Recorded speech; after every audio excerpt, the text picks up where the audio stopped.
देशात 11 वाजेपर्यंत 25.76% मतदान, बिहारमध्ये 23.67%, यूपीमध्ये 27% मतदान, तर दिल्लीत 22% आणि हरियाणामध्ये 22% मतदान। देशात 58 जागांसाठी मतदान, राजकीय दिग्गजांनी बजावला मतदानाचा हक्क। अरविंद केजरीवाल यांनी बजावला मतदानाचा हक्क, राजधानीत मोदी विरुद्ध केजरीवाल लढत, दिल्लीतील 7ही जागांवर प्रभुत्व ठेवण्याचं भाजप पुढे आव्हान।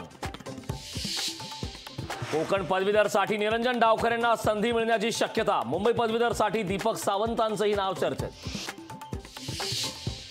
विधान परिषद निवडणुकीसाठी शिवसेना उद्धव बाळासाहेब ठाकरे पक्षाचे उमेदवार ठरले, मुंबई पदवीधरसाठी अनिल परब यांना उमेदवारी, मुंबई शिक्षक मतदारसंघातून जम अभ्यंकर यांना संधी।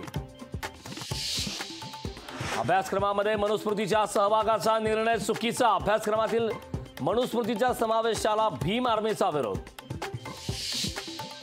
पुणे हिट अँड रन प्रकरणात सुरेंद्र अग्रवालच्या घरावर छापेमारी, पुणे पोलिसांच्या गुन्हे शाखेकडून छापेमारी। पुणे हिट अँड रन प्रकरणी अल्पवयीन मुलाच्या आजोबाला अटक, सुरेंद्र अग्रवालला गुन्हे शाखेकडून अटक, ड्रायव्हरला डांबून ठेवल्याप्रकरणी गुन्हा दाखल। पुणे हिट अँड रन प्रकरणी विशाल अग्रवालला पुन्हा अटक होण्याची शक्यता, पुणे पोलीस कोर्टाला मागणार विशाल अग्रवाल यांची पोलीस कोठडी। डोंबिवलीत अमुदांस कंपनी स्फोट प्रकरणी मलय मेहताला 3 दिवसांची पोलीस कोठडी, आरोपी मलय मेहताला 29 मे पर्यंत पोलीस कोठडी।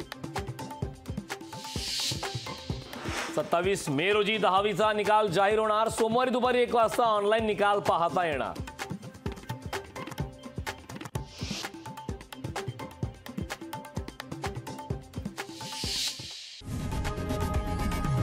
लोकशाही मराठी ऐका, पहा, जागरूक रहा।